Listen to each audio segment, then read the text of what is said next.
In the sprawling bureaucratic nightmare that was the Galactic Council's central information archive, Administrator Vextar maintained what he considered the most important database in known space, the Death World Registry.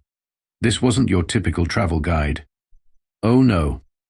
This was a meticulously catalogued list of planets so utterly hostile that even looking at them wrong could kill you. Vextar, a 7-foot-tall insectoid with an obsession for proper filing procedures, took great pride in his work. His nervous assistant, Quinn Nip, a gelatinous blob who changed colors based on anxiety levels, currently glowed a concerning shade of purple as he updated the latest entry. "Sir, we have another failed expedition to Xerion Prime," Quinn Nip gurgled, his form quivering. "That makes it 4,732 consecutive deaths. Should we update the mortality rate?" "Update it to what?" Vextar clicked his mandibles in annoyance. 100% is already mathematically perfect. Xerion Prime remains our crown jewel of absolute lethality. Xerion Prime. Even the name made seasoned space travelers break into cold sweats. It wasn't just that the planet tried to kill you. It was that it did so with such creative enthusiasm that scientists had run out of ways to categorize the methods of death. Acid rain that could melt through starship hulls? Tuesday morning weather. Carnivorous plants that hunted in packs? The local landscaping committee. Gravity that fluctuated between crushing you into paste and flinging you into orbit. Just Xerion Prime saying hello. That's when Captain Jessica Murphy walked into their lives like a cosmic wrecking ball with a caffeine addiction. Jess wasn't your typical salvage operator. While most of her profession consisted of careful, methodical beings who calculated risk factors down to 17 decimal places, Jess approached dangerous salvage jobs with the same enthusiasm most people reserved for pizza night. She was 5'6" of pure human stubbornness, wrapped in a battered flight suit that had seen more action than a war correspondent. "Excuse me, bug guy," she said, leaning against Vextar's pristinely organized desk. "I need information about Xerion Prime." Quinn Nip immediately shifted to a violent shade of red. Vextar's compound eyes widened in what could charitably be called horror. "Xerion Prime is classified as a Class Omega Death World," Vextar explained slowly, as if speaking to a particularly dim child. "No living being has ever returned from its surface. Ever. The mortality rate is literally perfect." "Yeah, that's what makes it so interesting," Jess replied, pulling out a battered data pad. "See, I've been doing some research on ancient Zephyrian ruins, and apparently there's some seriously valuable tech buried in Xerion Prime's core. The kind of tech that could set me up for life." The silence that followed could have been measured in geological epochs. "You want to go to Xerion Prime?" Vextar said, each word carefully enunciated, voluntarily. "That's the plan. To retrieve ancient technology. Bingo, from the planet that has killed everyone who has ever attempted to land on it." "Hey, that just means there's no competition," Jess grinned. "Besides, how bad could it really be?" Quinn Nip fainted, which for a gelatinous blob involved collapsing into a puddle of unconscious goo. Word of the crazy human's plan spread through the Galactic Council faster than a computer virus written by a caffeinated teenager. Within hours, Jess found herself surrounded by representatives from dozens of species, all united in their absolute certainty that she was about to commit the most spectacular suicide in galactic history. "The atmospheric pressure changes will liquefy your internal organs," warned Commodore Thexlon, a crystalline being whose voice sounded like wind chimes having an argument. "Good thing I'm not made of crystal then," Jess replied, tossing another roll of duct tape into her supply crate. "The carnivorous flora exhibits pack hunting behavior with the tactical intelligence of a military strategist," added Professor Wilnara, her tentacles writhing anxiously. "Sounds like they've never met someone from Detroit." Jess cracked open an energy drink and took a long sip. "Next. The weather patterns alone have been known to drive sentient beings insane within minutes of exposure," squeaked Dr. Pexmar, a rodent-like creature who was vibrating with nervous energy. "That's what playlists are for," Jess said, patting her audio device. "Nothing like some classic rock to keep you grounded." The parade of doom and gloom continued for hours. Each species representative brought their own special brand of terror about Xerion Prime, and each received the same casual dismissal from the human who was apparently treating their greatest fear like a weekend hiking trip. That's when Jess introduced them to BERT. "BERT, say hello to the nice aliens," she said, activating a small holographic projection from her wrist device. A blue humanoid figure appeared, wearing what appeared to be a perpetual frown. "Greetings, organic life forms. I am BERT, Basic Emergency Response Technician. I have been programmed to calculate survival probabilities for Captain Murphy's missions. The current survival probability for the Xerion Prime expedition, 0.0000001%. See? Even my AI thinks I'll probably die," Jess said cheerfully. "But he's been wrong before." "I have never been wrong," BERT corrected. "You have simply been extraordinarily lucky. The statistical probability of your continued survival defies several laws of mathematics." "BERT's a pessimist," Jess explained to the gathering crowd. "He's been telling me I'm going to die since our first mission together, 5 years and counting, and I'm still here to disappoint him. Your continued existence is indeed disappointing." BERT agreed. "However, Xerion Prime presents challenges that exceed even your remarkable capacity for surviving unsurvivable situations. I calculate a 97% chance that you will be dead within the first hour of landing." "What about the other 3%? asked Quinn Nip, who had recovered enough to maintain a sickly yellow color. "That accounts for the possibility that she dies during atmospheric entry," BERT replied matter-of-factly. The aliens exchanged glances that clearly said this human is completely insane, but we can't look away. Jess spent the next day preparing her ship, the Rusty Nail, for what everyone else considered a suicide mission. Her preparation methods were, to put it diplomatically, unconventional. While other species might have invested in cutting-edge environmental suits and military-grade weapons, Jess packed duct tape, cable ties, a toolbox that looked like it had survived several wars, and enough energy drinks to keep a small army awake for a month. "Captain," BERT observed, "your survival kit appears to consist primarily of items available at any basic supply depot. The best tools are the simple ones, BERT. When everything's trying to kill you, fancy equipment just gives you more things that can break." As news of her mission spread, something unexpected happened. The Galactic Council's betting pools, normally reserved for sporting events and political elections, opened a new category: how will the human die? The odds were surprisingly specific, ranging from dissolved by acid rain at 2-1, to eaten by carnivorous plants at 3-1, all the way to spontaneous combustion from atmospheric friction at 50-1. Nobody, and we mean nobody, was taking bets on her survival. The Rusty Nail dropped out of hyperspace above Xerion Prime with all the grace of a brick thrown by an angry toddler. The planet hung before them like a malevolent Christmas ornament, swirling with clouds that seemed to have moods, and none of them good. "BERT, what's our atmospheric analysis looking like?" Jess asked, running through her pre-landing checklist with the casual air of someone planning a grocery run. "Atmospheric composition: 70% toxic gases, 20% acid vapor, 9% carnivorous spores, and 1% what I can only describe as concentrated malice," BERT reported. "Surface temperature varies between -40 and +200 degrees Celsius, often within the same square meter. Gravity fluctuates between 0.5 and 3.7 standard units, apparently at random." "Sounds toasty. What about that storm system?" "That storm system has been raging for approximately 3,000 years and shows no signs of weakening. Lightning strikes occur every 2.3 seconds and carry enough electrical charge to power a small moon. The rain is hydrofluoric acid with a pH level that technically doesn't exist on the standard scale."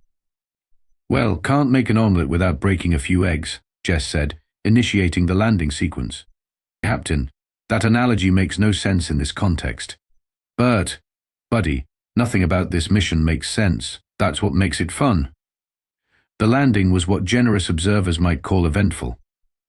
The Rusty Nail hit the atmosphere like a meteor with anger management issues, immediately finding itself pelted by acid rain that started eating through the outer hull plating. The gravity fluctuations made the descent feel like being inside a washing machine operated by someone having a seizure. "Hull integrity at 70% and falling," BERT announced with the enthusiasm of someone reading a shopping list. "A correction, 60%. Correction, 50%. Captain, perhaps now would be an appropriate time for panic." "Nah, 50% is fine. It's when we hit 20 that I start to worry." Jess wrestled with the controls as a gust of wind that apparently contained actual malice tried to flip the ship upside down. Besides, I've landed in worse. When have you landed in worse than this? Remember that time we had to set down on Klex Nor during the solar flare? That was different. Klex Nor was merely trying to kill us. This planet seems to take it personally. They touched down in what the planetary survey had optimistically labeled a stable landing zone. Within seconds of landing, the ground around the ship began to smoke as the acid rain pooled and started dissolving the local rock formations. A nearby grove of what looked like innocent purple trees immediately perked up and began shuffling toward the ship with obvious predatory interest. "Well, would you look at that?" Jess said, peering out the viewports. "The trees are moving." "That's not ominous at all, Captain. Those are Xerion manhunters, a species of carnivorous plant that exhibits pack hunting behavior and has been known to coordinate attacks with tactical precision that would impress military strategists. They're trees, Bert. How dangerous can they be?" That's when one of the trees opened what could generously be called a mouth, revealing rows of thorn-like teeth, and let out a sound that was part roar, part screech, and part the dying scream of metal being torn in half. "Okay, that's moderately concerning," Jess admitted, checking her equipment one last time. "But I've got a job to do. Those ancient ruins aren't going to explore themselves. Captain, I feel compelled to point out that every single expedition that has attempted to reach those ruins has ended in death, usually within the first few hours. Yeah, but none of those expeditions had me." Jess sealed her environmental suit and headed for the airlock. "Besides, what's the worst that could happen? Would you like the list alphabetically or in order of probability? Surprise me." As Jess stepped out onto the surface of Xerion Prime, the planet immediately tried to kill her in 17 different ways simultaneously. The ground beneath her feet was simultaneously trying to freeze her solid and set her on fire. The air was thick enough to cut with a knife and apparently contained things that definitely shouldn't exist in nature. The gravity decided this was a perfect time to experiment with making her weigh as much as a small building. "Well," she said, adjusting her pack and checking her compass, "this is definitely going to be interesting." If Xerion Prime had been a video game, it would have been the kind that made grown players weep and question their life choices. If it had been a movie, it would have been banned in 17 systems for excessive violence against the laws of physics.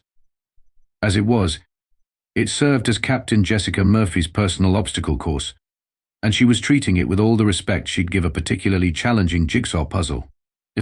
The first 20 minutes alone provided enough near-death experiences to traumatize a small army. The carnivorous trees, which BERT had scientifically designated as Xerion manhunters, but which Jess had immediately nicknamed BT, turned out to hunt in coordinated packs with the tactical sophistication of military strategists. "Captain, the lead specimen is attempting to flank you from the northwest, while two others create a pincer movement from your 6 and 3 o'clock positions," BERT reported with his usual cheerful pessimism. "Thanks for the play-by-play, BERT," Jess replied, sidestepping a branch that tried to clothesline her head off. "Any suggestions?" "Die quickly to minimize suffering." Not helpful. Jess solved the tactical situation in a manner that would have horrified military textbooks everywhere. She pulled out a portable music player, cranked it to maximum volume, and started playing what she claimed was classic Earth rock, but which sounded to the plants like the dying screams of their ancient enemies. The manhunters immediately retreated, apparently deciding that whatever this creature was, it was too insane to safely consume. "Effective strategy, Captain," BERT observed. "Though I feel compelled to note that your survival continues to defy several fundamental laws of probability." Story of my life, buddy. The next obstacle was what the planetary survey had politely termed unstable geological formations, but which any honest observer would have called rocks that really want to fall on your head. The cliff face Jess needed to traverse was actively trying to commit rockslide while maintaining the appearance of innocent geology. Seismic activity indicates a 97% probability of catastrophic structural failure within the next 4 minutes, BERT warned. "So we'd better hurry then," Jess said, pulling out her climbing gear, which consisted primarily of rope, determination, and what appeared to be a complete disregard for gravity. She made it across in 3 minutes and 45 seconds, just as the entire cliff face decided to become a valley. BERT's probability calculations had been, As usual, depressingly accurate about everything except Jess's continued ability to exist. Meanwhile, back at the Galactic Council, the betting pools had evolved into something resembling a spectator sport. Administrator Vextar found himself simultaneously horrified and fascinated as they tracked Jess's progress through the monitoring equipment she'd agreed to carry. "She just walked through the acid rain," Quinn Nip reported, his color cycling through several shades of disbelief. "The acid rain that dissolves starship hulls. She walked through it like it was a light drizzle. What's her environmental suit reading?" Vextar asked. "That's the thing, sir. Her suit's been compromised since the first hour. She's been breathing Xerion Prime's atmosphere for the last 3 hours. That's impossible. The atmospheric composition should have killed her instantly." "Sir, I'm beginning to think the human definition of impossible might be different from ours." The betting pools had started taking increasingly creative wagers.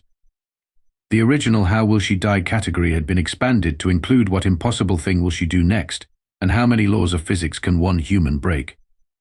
The odds on her actually reaching the ancient ruins had improved from mathematically impossible to merely physically improbable. Back on Xerion Prime, Jess was discovering that the planet's wildlife had apparently been taking lessons from Australia's more homicidal ecosystems. She encountered spider analogues the size of motorcycles that hunted by sound, avoided serpent creatures that could phase in and out of solid matter, and had a lengthy philosophical discussion with a predatory gas cloud that seemed more confused by her existence than actively hostile. "Captain," BERT observed, "your approach to xenobiology appears to consist entirely of treating lethal predators as mildly inconvenient roommates." "It's worked so far," Jess replied, offering one of her energy drinks to a creature that looked like a cross between a bear and a very angry cloud of static electricity. The creature sniffed the offering, decided it smelled too artificial to be edible, and wandered off to find something more organic to terrorize. "I have run approximately 47,000 probability calculations since we landed," BERT continued. "In 0 of those calculations do you survive to reach the ruins. Maybe you need better math." "Captain, I am using math that predates several galactic civilizations. The math is not the problem. Then what is? I am beginning to suspect that you are." As the sun set over Xerion Prime, painting the toxic sky in shades of violent orange and malevolent purple, Jess reached the entrance to the ancient ruins.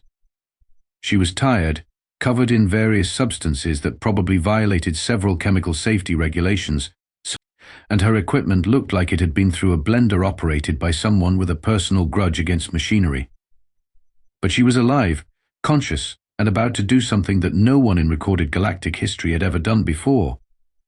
She was about to prove that sometimes, just sometimes, the impossible was really just the improbable having a particularly good day.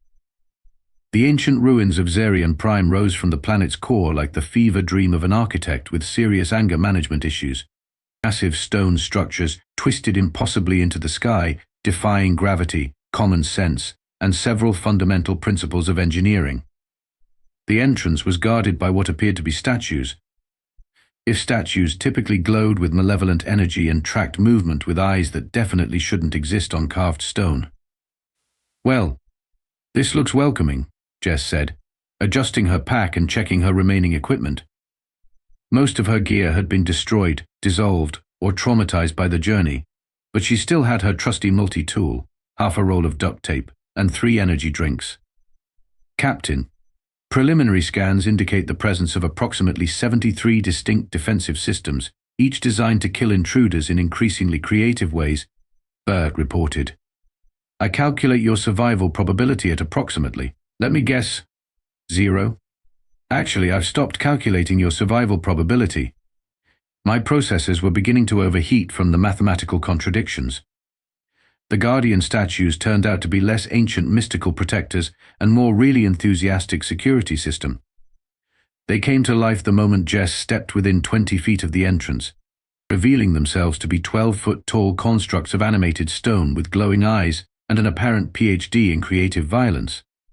"Halt, trespasser," boomed the lead Guardian in a voice that sounded like an avalanche with delusions of grandeur. "None may pass into the sacred chamber of the eternal artifacts." "Look, Rocky," Jess said, pulling out her multi-tool, "I've had a really long day." I'd been dissolved, crushed, frozen, set on fire, chased by homicidal trees, and lectured by a pessimistic AI. I'm tired, I'm cranky, and I'm definitely not in the mood for a philosophical debate about trespassing. Your words mean nothing. Prepare for obliteration. What followed could charitably be described as a fight. If fights typically involved one side using advanced alien technology and ancient mystical powers, while the other side used duct tape, creative swearing, and what appeared to be weaponized stubbornness. Jess discovered that the Guardians' primary weakness was their inability to comprehend an opponent who treated their ancient and terrible powers as minor inconveniences. When the first Guardian tried to incinerate her with mystical fire, she used her remaining duct tape to redirect the flames back at the Guardian's power source. When the second Guardian attempted to crush her with telekinetic force, she simply stepped aside and let it crush the third Guardian instead. Captain, BERT observed, your combat strategy appears to consist entirely of letting your enemies defeat themselves through their own overconfidence. It's a classic, Jess replied, using her multi-tool to short-circuit the final Guardian's power core. Never interrupt your enemy when they're making a mistake. The inner chamber of the ruins was everything the legends had promised and absolutely nothing like what anyone had expected. Ancient technology hummed with power that had outlasted civilizations. Crystalline displays showed star charts of galaxies that no longer existed. And in the center of it all, on a pedestal that gleamed with its own inner light, sat the legendary eternal artifact. It was a coffee mug. Not just any coffee mug, mind you. This was a coffee mug with Galaxy's One Archaeological Survey team printed on the side, along with a smiley face that seemed to mock the entire concept of ancient mystical artifacts. BERT, are you seeing this? Yes, Captain. The legendary eternal artifact appears to be a beverage container. Jess picked up the mug and examined it closely. On the bottom, in small print, were the words "Souvenir of Xerion Prime." Congratulations on not dying. Oh, you have got to be kidding me. Captain, I'm detecting an activation sequence. The artifact appears to be responding to your presence. The mug began to glow, and suddenly the chamber filled with the holographic image of what appeared to be an ancient Zephyrian scientist, wearing what looked suspiciously like a lab coat and an expression of barely contained amusement. Greetings, survivor, the hologram said in heavily accented galactic standard. If you are seeing this message, then you have accomplished what we frankly thought was impossible. You have survived Xerion Prime and reached our little joke. Congratulations.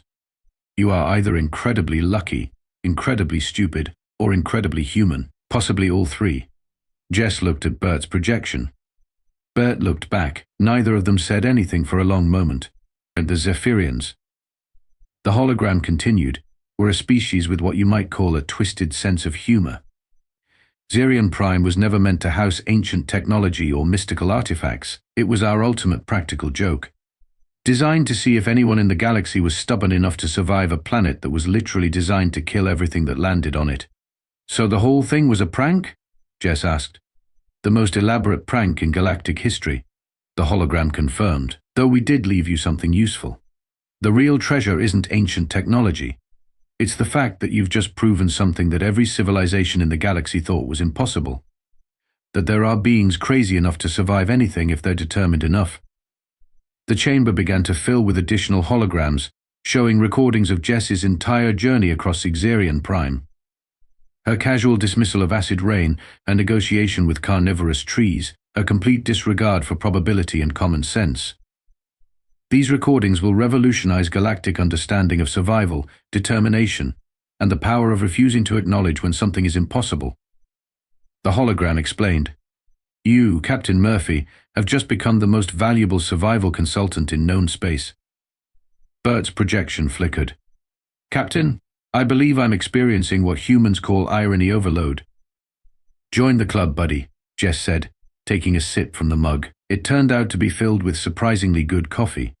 So, what now?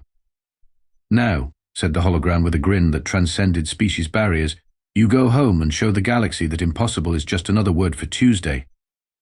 The return of Captain Jessica Murphy to Galactic Council space was met with the kind of fanfare typically reserved for the discovery of new laws of physics or the invention of really good pizza. The fact that she returned at all was remarkable. The fact that she returned in one piece was unprecedented. The fact that she returned with a coffee mug and a story that made military strategists weep with envy was absolutely revolutionary. Administrator Vextar found himself in the unusual position of having to completely rewrite the Deathworld database, a task made more complicated by the fact that Xerion Prime was still perfectly capable of killing anyone who wasn't, apparently completely insane. "So, let me understand this correctly," Vextar said, reviewing Jess's official report while Quinn Nip oscillated between colors that didn't have names. Xerion Prime remains completely lethal to all known forms of life except for humans who refuse to acknowledge that they should be dead. "That's about the size of it," Jess confirmed, leaning back in her chair with the casual air of someone who had just redefined what was possible in the universe. "The planet's still trying to kill everything that lands on it. I just didn't cooperate with the plan. And the ancient Zephyrian technology turned out to be the galaxy's most elaborate practical joke, though I did get this nifty coffee mug out of the deal." She held up the artifact, which still occasionally glowed when she wasn't looking directly at it. The implications were staggering. Within hours of her return, Jess found herself the subject of scientific studies, military analyses, and what appeared to be a small but growing religious movement that worshipped the concept of achieving impossible things through sheer bloody-mindedness. The Galactic Council's betting pools had evolved into something resembling a new form of entertainment. The impossible things humans might do category had become so popular that it now had its own dedicated station. Current favorites included survive a black hole, negotiate with a supernova, and convince the laws of physics to take a vacation. More practically, Jess discovered that her inadvertent survival had created an entirely new industry. Species throughout the galaxy were suddenly very interested in hiring human survival consultants for missions they had previously considered impossible. Her personal communication device hadn't stopped ringing since her return, with offers ranging from "help us explore this dimension where everything is made of murder" to "we need someone to have a friendly chat with our local cosmic horror." "Hey, Captain," BERT observed, "you have received 473 job offers in the past 12 hours. 17 of them involve planets that technically shouldn't exist, 23 require survival in conditions that violate multiple natural laws, and one appears to be requesting that you personally intimidate entropy itself." "Sounds like business is good," Jess replied, sorting through the offers.